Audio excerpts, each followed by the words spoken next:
mais um semanário diferente, um semanário que a gente vai falar especificamente do jogo 3 da final entre Franca e São Paulo, válida pelo NBB de 2022/2023.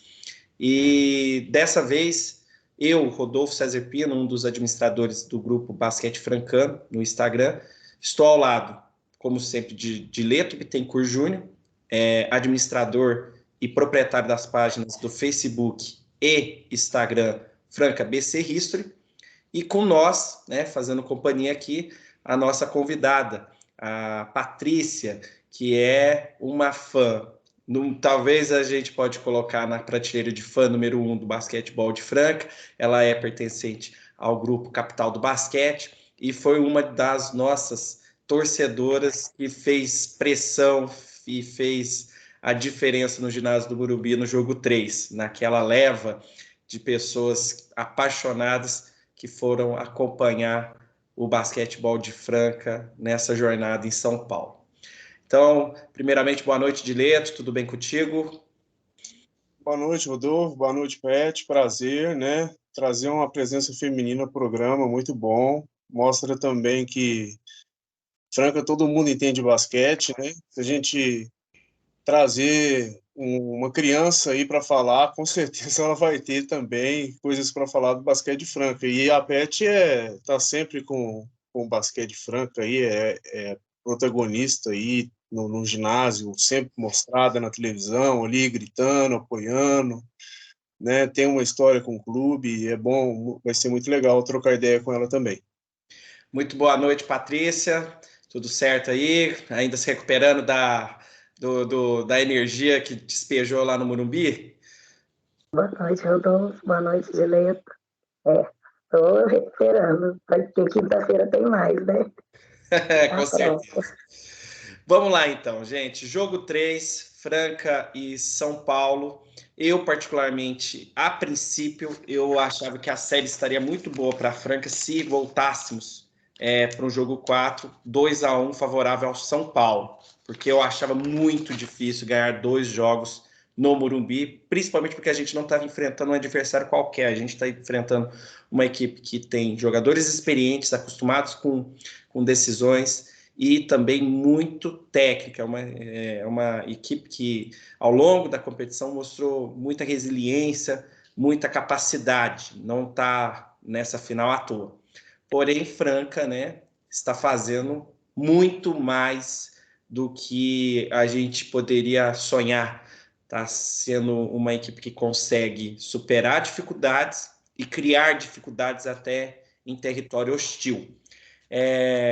Dileto, o que você achou desse jogo 3? Foi surpreendente o resultado? Eu não quero nem saber da bola do David Jackson ainda, tá? Eu quero... Vamos falar. O que você achou disso?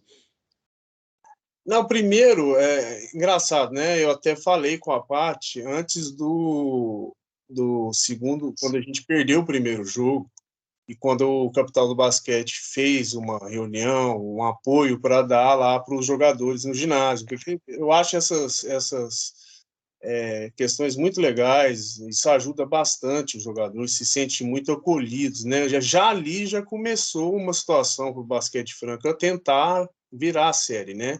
A iniciativa deles foram bem legais, eles fazem isso frequente, né? Hoje, né? A Franca sempre teve muitas torcidas organizadas que foram acabaram, né, se desfazendo, e hoje a capital do basquete é a que é mais conhecida e estão sempre apoiando ali. E aquela atitude foi muito positiva, eu achei muito legal, até falei com ela, e aí, como é que foi? Falei para ela falou que foi muito legal, que sentiu firmeza, e logo depois veio a vitória no segundo, né? E esse terceiro jogo, um jogo assim, pau a pau, né? Eu acho que não teve muita diferença, né? O São Paulo queria uma vantagem, Franca não deixou. Isso foi muito importante, não deixar o São Paulo desgarrar. E eu acredito que o jogo foi assim, dentro do que a gente esperava, foi normal. O Franca é um time para levar qualquer jogo até o final para ganhar. E a estratégia, eu acho que foi essa. Alguns jogadores do São Paulo que eu esperava já na série, desde o primeiro jogo, não jogaram bem, acabaram jogando bem esse jogo, no caso principalmente do Ansalone, que é um jogador, um pivô grande, que ia dar trabalho embaixo para o Lucão, e acabou dando mesmo, né? Mas Franca conseguiu reverter bem, não só, igual você falou, a gente não falar do último lance, mas Franca conseguiu reverter bem durante o jogo, bastante questões ali, né? Inclusive uma surpresa, o Reinan jogando um pouco mais de tempo, muita gente cobrava, eu sempre falo aqui, a gente não sabe porque que o Elinho não coloca, só ele sabe, porque ele vê o treinamento, ele vê como é que o menino rende, então, assim, ele veio para o jogo, também ajudou bastante, e eu acredito que esperar ganhar a gente sempre espera, né? Mas, igual você disse, estamos enfrentando um grande adversário e vai ser um grande adversário na quinta do mesmo jeito. Sim, Patrícia, você tá de parabéns. Primeiramente, eu queria parabenizar você e todo o pessoal da Capital do Basquete que organizou a caravana. Isso eu queria destacar demais, a importância desse movimento que foi feito, tá, pela torcida francana, mediante essas ações que a Capital do Basquete fez, porque levar 400 pessoas dentro de um ginásio que estava totalmente dominado por São Paulinos, e esses 400 conseguirem fazer frente a essa multidão, inclusive pela televisão, dando para perceber a energia que vocês estavam despejando em quadra, fazendo pressão em jogadores adversários, fazendo apoio com cânticos e tudo mais, foi algo que realmente me deixou até surpreso e emocionado, porque é uma coisa muito especial. Então, a palavra é sua, Patrícia. Fique à vontade para fazer suas considerações iniciais. Bom, Rodolfo, assim, o que eu posso dizer é que esse movimento teve essa grandeza, né? Essa especialidade devido ao que o time está passando, né? Eu acho que a torcida veio fechando, veio crescendo com a crescente do time nos últimos anos, né? Com os títulos. Então, o pessoal entendeu a intenção que é da equipe, que está fechado com a cidade, de tá honrando a camisa, de estar vestindo com amor. E o torcedor é isso, né? É amor. Então, quando você tem uma equipe que veste a camisa da sua cidade, que representa com tanta garra, com tanta dedicação, o esporte que a gente ama tanto, então acho que é uma coisa que flui, né? Então, o pessoal, vamos fazer uma ação para dar uma força, dar uma moral para os jogadores, a galera vai animar, porque a gente sabe de todo o comprometimento que eles estão tendo, de toda a dedicação. Então, estar lá foi só o complemento de tudo que a equipe vem fazendo, né? E aí, assim, pela gente, porque é uma felicidade enorme acompanhar eles, estar com eles, apoiar. Eu acho que é mais por conta disso mesmo, do que eles vêm representando, né, no basquete de Franca hoje, esses jogadores. Sim, com certeza. E eu percebo que a sua voz está bem rouca, né? Então, deixou tudo na quadra, né? Sim. Deixei tudo lá. Não queria voltar com nada, depois recupera, porque é o lance do David, viu? Isso é culpa do David Jackson. Mas eu acredito que a sensação deve ser boa demais, né? Descarrega toda a energia, você volta leve demais para. Olha, tinha pessoas lá na torcida com a gente, familiares dos jogadores, ídolos, como o Rogério Clássico, que a família dele toda estava lá. Tinha jovens, do meu lado tinha tipo, uns 8 jovens, assim, bem crianças, adolescentes, sabe? Isso é Franca. Estava ali vibrando, e é de lá de São Paulo, não é nem daqui de Franca. Então, na hora que o DJ fez a bola, e todo mundo chorando e se abraçando, sabe? Aquela emoção. Aí você olha para a quadra, o time inteiro se abraçando, fala: Meu Deus, é uma sintonia única. Está muito especial esse momento do time. Acho que é por conta disso que a torcida está tão intensa, sabe? Sim, é uma história quase de contos de fada, né? Visto que a forma como se desenham essas finais de forma dramática com a perda de Lucas Dias na véspera do jogo 2, o apoio que veio da torcida lá em São Paulo, precisando ganhar jogos lá para virar a série, é quase cinematográfico, né? Mas eu gostaria já de iniciar aqui a análise do jogo, se vocês me permitirem. Bom, o jogo começou bem equilibrado, curiosamente com David Jackson abrindo os trabalhos para Franca, fazendo uma bandeja que, na minha opinião, foi falta, e isso eu gostaria de destacar que a arbitragem, não porque ganhou ou perdeu, acho que isso não vem ao caso, mas a arbitragem... É sempre falta, o problema é que eles não dão. Não, a arbitragem em si, ela foi muito vacilante, ela foi muito insegura, ela não teve critérios, e para mim a gota d'água foi uma bola que o Jonathan converteu na zona pintada e eles iam revisar no instant replay para ver se a bola era de 3. Aquilo lá significa para mim o seguinte, a arbitragem não estava dentro do jogo, porque como que eles não percebem 3 elementos dentro da quadra para analisar tudo que está acontecendo dentro de metade da quadra, porque quando vai para o ataque, os 3 árbitros estão lá no ataque, eles não têm que tomar conta de 100% da quadra, eles estão tomando conta de praticamente o perímetro. E ninguém percebe que uma bola era claramente de 2, eles vão revisar que era de 3. Isso aí, para mim, foi uma das coisas mais absurdas que eu já vi na minha vida. E eu gostaria muito de criticar isso. A gente critica a arbitragem não é porque a gente acha que é o inimigo, é porque é um espetáculo. E o basquetebol, sendo um espetáculo, ele tem que ter todos os seus protagonistas entregando uma conduta, pelo menos, profissional e preparada. E você percebe que a arbitragem é vacilante, ela é melindrosa, ela não é uma arbitragem muito preparada. Desse jeito, eu vou ser bem sincero, feliz será o dia que o ChatGPT evolua para criar uma arbitragem artificial, porque não tem condição a arbitragem ser tão mal preparada a ponto dela estragar, muitas vezes, o espetáculo. E isso acontece com muita frequência no Brasil, principalmente no basquete. Eu sei que é um esporte difícil de apitar, eu sei que tem muitas regras. A arbitragem aqui no Brasil ela não consegue nem marcar 3 segundos dentro do garrafão direito, porque eles não têm nem controle disso. Mas eu acho que tem que entregar pelo menos o mínimo, e o mínimo não está sendo entregue. E isso é muito evidente, é uma crítica que ela de décadas e parece que ninguém faz nada. A CBB prefere brigar com a liga, mas não brigar para melhorar a categoria de base e arbitragem. Eu acho que é ali que está o problema do basquete.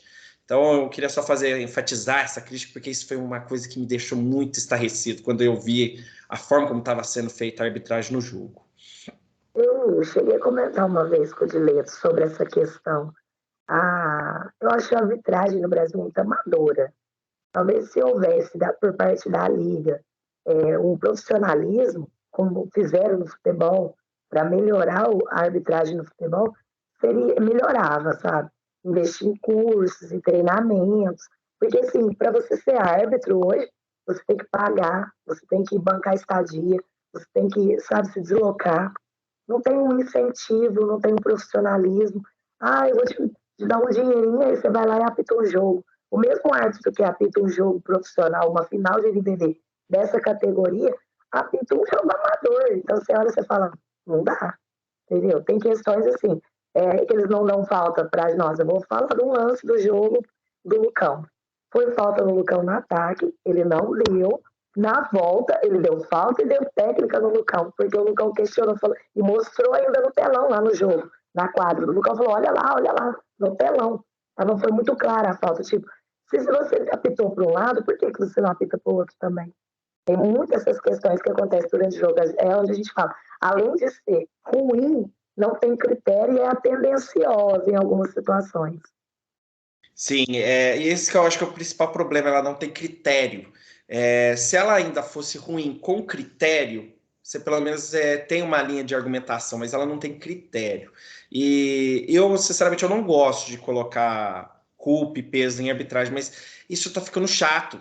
Sinceramente, tá ficando chato você ir acompanhar um jogo de basquete e ver tantos erros, tantos problemas lá, e você vê que eles tumultuam um jogo, muitas vezes tirando o brio dos atletas por causa de marcações duvidosas. Então, assim, o que falta, na minha opinião, é critério. A gente tem árbitro que já apitou final olímpica, a gente teve árbitro que apitou final de mundial. Olha, eu, sinceramente, isso para mim não é algo relevante, não serve para justificar nada.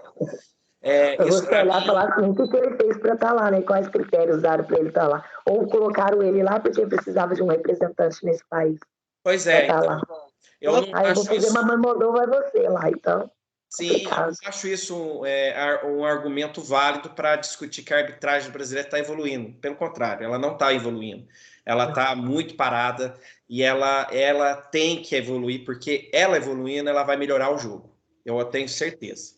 Essa é uma questão justamente da nossa liga, da própria liga nossa. A nossa liga, o NBB, evoluiu muito, mas a arbitragem não vem seguindo ela, entendeu? Por isso que a gente não tem bom sucesso com a nossa própria seleção brasileira, porque do jeito que se apita aqui, a gente cita sempre exemplos, né, de jogadores mais trancudos, né, tipo o Alex, o próprio Marquinhos, que são gatões aqui dentro, leões, peita a arbitragem, eles deixam peitar, e quando eles vão para fora, eles ficam quietos, porque eles sabem que se eles fazerem isso lá, vão tomar técnica e vão ser expulsos.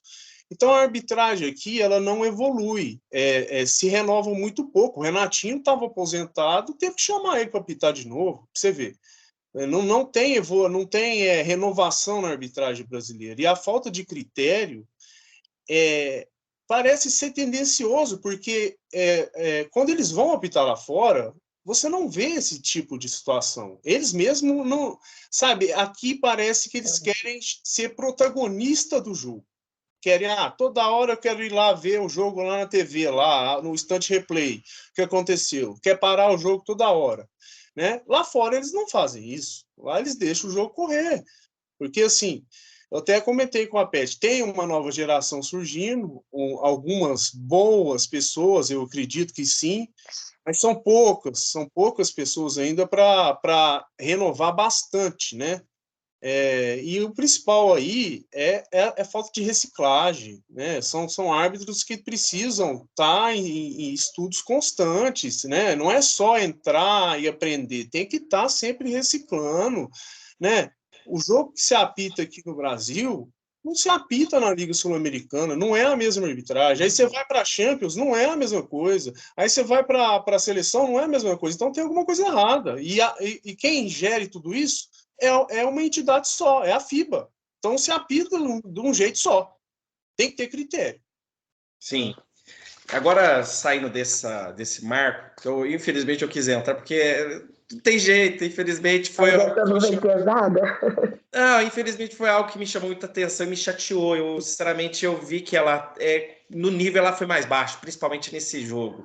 E eu não falo isso por causa que estava franco. Se eu estivesse assistindo qualquer time, eu ia tecer críticas, porque para mim a gota d'água foi eles revisar aquela bola do Jonathan. Eu falei, pô, mas não tem condição. Como é que eles estavam em dúvida se era bola de 3? Aquilo lá tava muito dentro do garrafão, não é possível. Mas enfim, continuando, vamos seguindo aqui. Primeiro quarto foi muito equilibrado, né? O São Paulo e Franca mostraram que eles tinham feito ajustes para o jogo 3. Marquinhos começou quente, ele começou muito quente, ele que estava vindo com uma série baixa, ele já veio mostrando que ele estava diferente para esse jogo, inclusive contribuindo muito para o sistema ofensivo do São Paulo. Porém, a gente também não deixou barata, a gente continuou fazendo o nosso jogo fluir. E eu vejo que no quinteto titular, Franca, pelo menos parece que ele encontrou uma solução para a saída do Lucas Dias, pelo fato principalmente do Elinho ter repetido a escalação do jogo 2. Ele saiu com David Jackson, Lucas Mariano, Jorginho, Jonathan e Smith. Jonathan, então, ele está jogando como pivô, junto com o Lucas Mariano, e trazendo o Mike Smith para a posição de ala, junto com o David Jackson. E aqui eu queria destacar muito a questão do Mike Smith. Mike Smith, ele não vem fazendo uma série com muitos pontos, mas em termos defensivos ele está sendo um leão na defesa. Ele contribui muito. Nessa partida ele fez apenas 6 pontos, mas ele pegou 6 rebotes. E você percebe que ele está mordendo a quadra inteira. Ele é um jogador que está mordendo muito. Então eu queria destacar isso. Enquanto o São Paulo, nesses 3 jogos da série, ele não repetiu em nenhuma oportunidade a sua escalação, Franca já encontrou aparentemente seu jogo. E tudo indica que no jogo 4 não tem por que Franca ir diferente para a quadra. David Jackson, Lucas Mariano, Jorginho e Jonathan Smith tende a ser o nosso quinteto titular para o próximo compromisso. E aí eu queria destacar isso. O que vocês acharam dessa escalação e desse desempenho inicial? Mike Smith, Jonathan, vocês estão gostando disso? As damas primeiro. Bom, eu vou falar o que eu analisei no jogo 3, né? Aliás, que veio desde o primeiro jogo. O primeiro jogo nosso, a gente veio fazendo jogadas e o Elinho veio usando os mesmos jogadores desde o playoff contra o Unifacisa. Então, eu acho que o São Paulo tinha já trabalhado em cima disso, né? Essa questão, tanto que venceu o jogo aqui. Você pode ver que no final do jogo aqui, o Franca veio de, deixa ganhar, sabe? Tanto que eles levaram os 10 pontos da gente. Mas no segundo jogo, eu já vi essa diferença, uma aceleração no ataque, uma preocupação a mais com o rebote. Nesse terceiro jogo, nós ganhamos o jogo, no rebote e no lance livre. Nós não erramos nenhum lance livre. Sim, 100%. E, assim, essa mudança que ele fez na leitura do jogo. O Coelho jogou muito bem os 2 jogos. Nesse jogo ele já não jogou, porque na hora que ele entrou, o Elinho já entrou com o Reinan nele. O Reinan marcou tanto o Coelho quanto o Marquinhos. Então, tipo, já deu aquela enxugada neles. Eles, no primeiro quarto, ia matar a jogada que era do Lucão, né? Eles iam ficar em cima do Lucão, eles não tiveram 5 pontos na frente. Mas depois do segundo quarto, o Elinho já tirou o Lucão, já deixou o Márcio, entrou com o Smith, com o Scala e com o Reinan. Já deu aquela acelerada no jogo.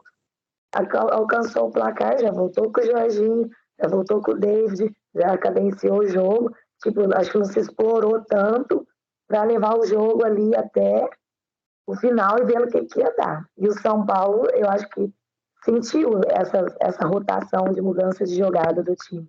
Então, o que o Elinho fez na última jogada, para mim foi o que ele fez durante todo o jogo.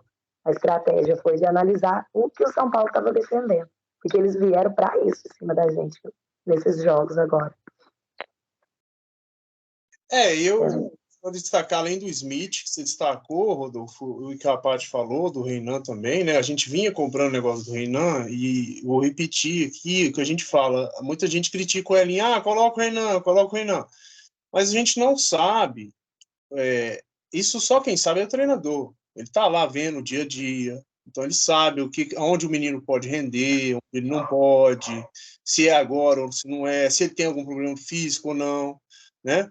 Mas além do Reinan, que veio realmente e deu um gás, inclusive na pontuação, a válvula de escape de Franca, eu vou repetir isso sempre, é o Scala. E o Scala jogou bem de novo, né? Quando ele joga bem, a tendência é de Franca ganhar. E o Jonathan, é os dois, é o Jonathan e o Scala. O Jonathan não pontua, você vê que a pontuação dele é baixa, só que ele bate corpo com o Marquinhos, e como ele é um jogador experiente, a arbitragem já não dá tanta falta igual dá no menino se for bater de frente com ele, entendeu? Então ele já consegue segurar um pivô, consegue segurar o Marquinhos, consegue segurar muita gente.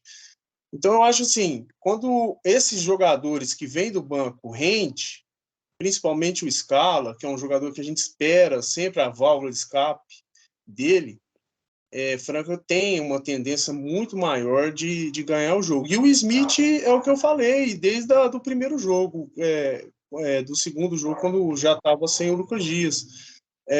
Ele agora está mais, vamos dizer, descarregado, porque ele sabe que ele vai entrar, vai ter um pouco de tempo para mostrar basquete, não precisa entrar afoito. Eu vou ter que chutar essa bola, se ela não cair, meu Deus do céu, eu tenho que chutar outra porque eu tenho que provar que eu tenho que jogar. Não.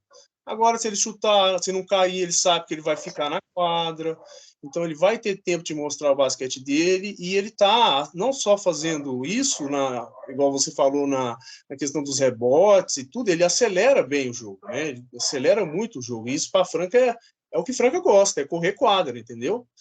Então, acho que o Elinho, nesse jogo, acertou mais ainda, né? porque ele utilizou o Renan dessa vez, e o menino veio com tudo, com muita... Pra você ver, isso pode ser que numa preleção, isso é por isso que a gente fala, a gente não sabe o que acontece, a gente não está todo dia lá. Numa preleção, ele olha para o Renan, começa a conversar e viu ali nos olhos do menino, ó, hoje é o dia do moleque, vou botar o moleque para jogar porque eu senti que hoje ele está firme. Né? Então foi o que aconteceu. Ele entrou muito bem. Até um colega meu comenta muito sobre essa marcação. A Paty falou do Coelho, por exemplo, de um jogador alto marcar um jogador mais baixo, né? Tipo em troca, né? E o Renan faz muito bem isso. Ele tem, como ele é jovem, ele tem um poder de reação de volta muito maior, entendeu? Então, se ele troca, ele já está no outro, se ele volta, ele já está no menino de novo, e isso vai minando o ímpeto, principalmente do Coelho, que é um jogador impetuoso. Sim, já que vocês entraram nesse assunto mais profundamente, eu queria destacar uma questão que eu andei analisando e achei muito interessante. Pegando por base os quintetos iniciais, no jogo 1, o nosso banco fez 10 pontos, o do São Paulo fez 55. No jogo 2, o nosso banco fez 14 pontos, o São Paulo fez 50. E no jogo 3, a gente fez 28 pontos e o São Paulo 23. Quer dizer, a gente basicamente reduziu pela metade o aproveitamento do banco do São Paulo e a gente subiu praticamente o dobro. E aí vem algumas questões que eu gostaria de pontuar. Eu acho que a gente está numa temporada que esse foi o jogo nosso número 80. O próximo vai ser o jogo 81.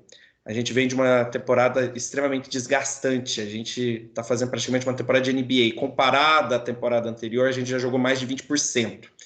E a gente percebe que a gente não tem mais o Big Three, porque o Lucas Dias, está fora. Ele não está com condição de jogo. A gente tem um David Jackson que é velho, ele tem 40 anos. A gente não, por mais bem fisicamente que ele esteja preparado, ele é um atleta de 40 anos. A gente tem que colocar isso na conta. E Franca é um time com rotação muito curta.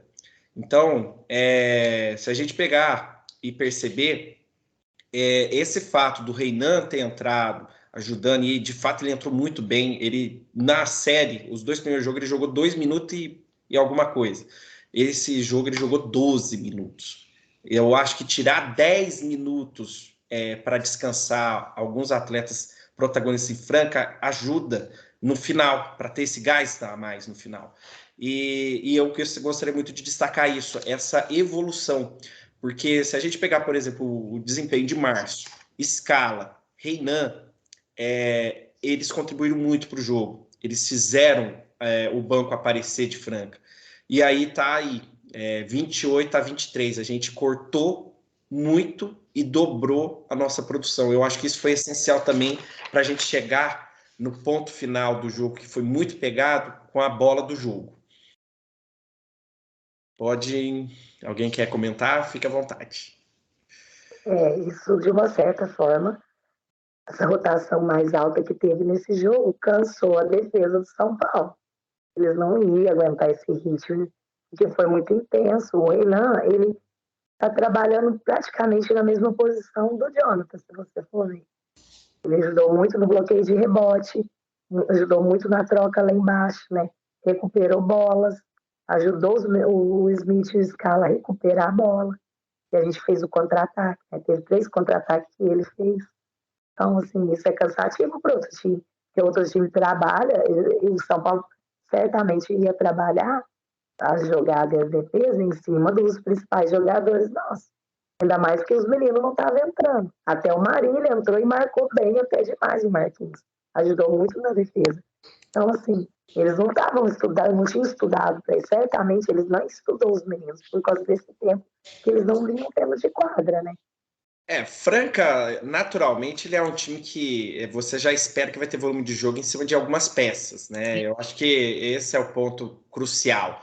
E o fato da gente ter mesclado bastante o volume de jogo nessa partida, eu acho que isso foi um diferencial para a gente surpreender, porque o São Paulo fez muitos ajustes para esse jogo. Você percebe em quadra, eles não estavam tão previsíveis como antes, foi no jogo 2. Esse jogo, pelo contrário, eles tinham muitas respostas para o que Franca fazia.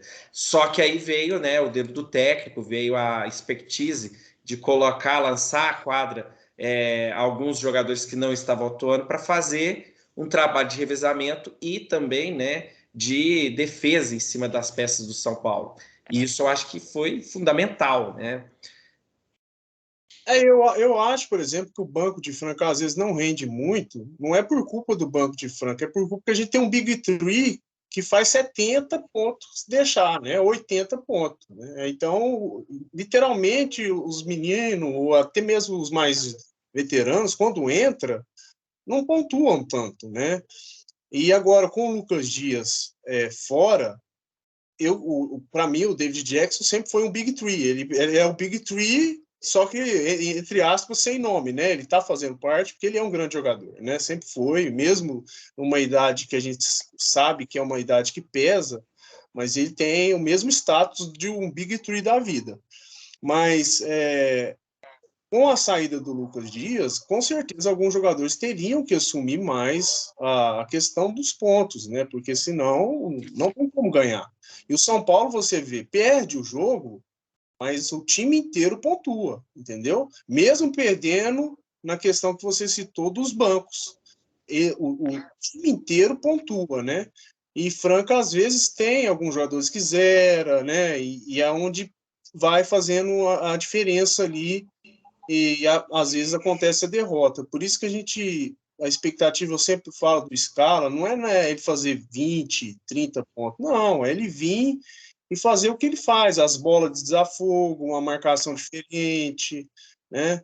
O próprio Smith, ele estava com a média antes dos playoffs de 14 pontos, eu acho, ele começou muito bem, né, porque estavam dando confiança para ele, se esperavam mais dele, né? Aí ele deu uma caída, porque ele estava querendo mostrar jogo, e agora ele está voltando de novo a ter uma regularidade. Então, às vezes o banco nosso não pontua, não é nem por culpa do banco, é porque é difícil mesmo. Quando tem jogadores com muito volume, igual tem o Lucão, tem o Jorginho, tem o Lucas Dias, agora sem, o David Jackson, se der a bola na mão dele, falar a bola é sua hoje, ele vai ter volume, ele vai fazer 40 pontos, não tenha dúvida. Às vezes o banco não vem com tanta ênfase assim. Mas ajuda, com certeza, você vê os meninos entrar. Só a parte que citou do Marília, a gente tinha falado no jogo passado. Só do menino entrar e já demonstrar uma situação na defesa, você já percebe que pô, a gente citou o caso emblemático dos meninos indo para a bandeja e olhar para cima e achar que quem ia estar lá embaixo era o armadorzinho. Quando olhou, era o Marília. Não, o cara é grande, então o cara vai ter que mudar o jeito de arremessar, entendeu? Então, só essas questões já ajudam bastante o time de Franca. Sim, eu gostaria de chegar já para a parte final, destacando 2 pontos. O primeiro, a Paty até já destacou, 100% no lance livre. Ginásio adversário, 3.600 São Paulino, pressão. Você colocar 100% numa bola que exige concentração, isso já indica que o time de Franca estava muito comprometido com o que seria proposto em quadro. Isso mostra que Franca tinha muito foco, e esse foco ele colocou em prática jogando um basquete de altíssimo nível. Para mim, nem a final do ano passado a gente teve um jogo tão tecnicamente bom de ambas as equipes como o que a gente presenciou nesse último sábado. E o que chama a atenção, São Paulo errou apenas 2 lances livres e o Franca foi 100%. Então, assim, você pega, e isso daí foi mérito da torcida, né? Então, e aí a gente percebe, esse foco, Paty, você que estava lá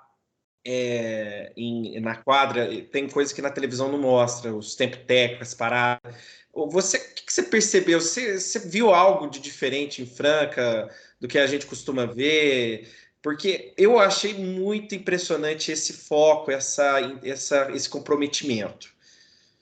Ó, o que a gente costuma ver, né? Normalmente até o Agnes chegou a comentar na transmissão, né? Ele vai só fazer uns riscos ali, ninguém sabe o que vai fazer e agora é chutar e ver o que dá. Só que isso foi interessante. Quando o Elinho chamou o tempo, o último tempo ele conversou somente com os 5 que ia jogar, fazer a jogada. Não conversou com o banco inteiro. Se você olhar na transmissão, você vai ver. Ele chamou só os 5. A jogada é essa, é essa, é essa. Tanto que ele fala, ó, David, se não der, Jorginho para dentro. Então, estavam os 3 na espera da bola. Lucão para chamar a defesa, David para chutar de 3 e Jorginho para invadir. Então, você vê ele falar. Então, nessa hora, o que eu vi de diferente foi isso. Na hora que ele chamou somente os 5. Os caras que iam fazer a jogada. E o mais legal, né? Você vê que os caras fez realmente o que o treinador pediu. Então, essa foi a diferença nessa última jogada. Ele pegou a defesa do São Paulo, falou assim, o Marquinhos com tanta experiência, deu as costas. Cara, foi surpresa para ele. Foi surpresa. O Lucão tem bola de 3. A intenção deles era dobrar no cara para ele não ter a chance nem de passar a bola. Então, assim, não pode falar que o cara errou. Foi realmente mérito do jogo, da jogada do Franca. Entendeu? O Elinho armou essa jogada.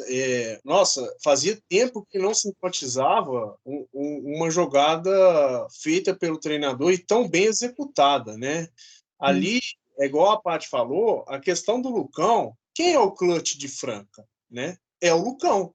Então, na cabeça do jogador do São Paulo, quando o cara vai receber a bola, no caso for o Lucão, eles iam dobrar. Não tinha outra maneira, porque se ele ficasse livre, ele ia chutar. Ele ia chutar. E ele tem chute, né? Ele tem a bola. Tem chute. E o Ansalone, eu via, não sei se vocês viram depois, uma imagem de fundo. O Marquinhos, no começo da jogada, ele tá bem perto do David Jackson. Ele tá bem perto da linha dos 3. E quando a bola é passada para o Lucão tem na mente o seguinte, a jogada é para o David Jackson, que era a primeira. Mas se eu ficar livre, eu vou chutar. 2 segundos é muito pouco tempo. Na cabeça do jogador, tanto do que vai fazer a ofensiva, é a mesma. O cara tem pouco tempo, a gente tem que agir rápido. Então, se o cara receber a bola, vamos ter que ir nele, isso é invariável. O jogador, o Marquinhos, pensou, vou ter que dobrar no cara, porque se ele tiver chance de chutar, ele vai chutar. Então, com a dobra do Marquinhos, a gente sabe que idade pesa. Eu sou um grande fã do Marquinhos. Eu acho que ele é o último dos moicanos. Ele é um grande jogador de basquete, entendeu? Eu não acho que não teve falha ali. É uma questão assim, a volta dele foi lenta para pegar o David Jackson, que ali é caixa, né? O Chuí mesmo na transmissão da TV de Franca falou antes da hora. Você já até sabe quando a bola sai da mão do jogador, você vai ver caixa, caiu, né? E tinha ainda, o Marquinhos estava numa posição não só na questão da dobra, como se o Jorginho fosse na outra opção, que o Jorginho ia cortar ali. Ele ia que fazer falta também.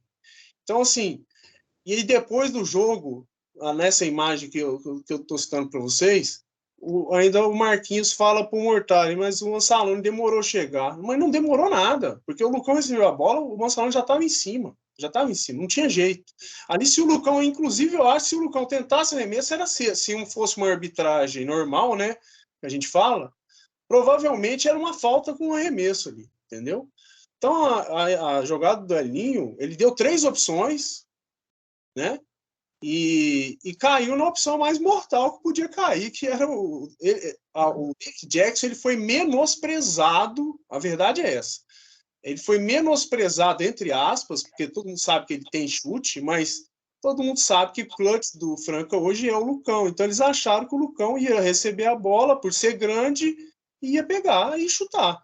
E ele chuta desequilibrado e mete bola.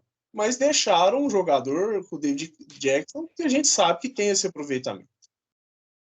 E esse é o último, esse é o último assunto que eu queria tocar, já que é a jogada mais importante da partida, é o chute do David Jackson. Eu queria destacar só o seguinte, esse foi o melhor desempenho de David Jackson numa final de NBB. tá? Com 25 pontos. Ele já jogou 3 finais, essa é a terceira final que ele está jogando. Essa é o melhor desempenho dele com 25 pontos.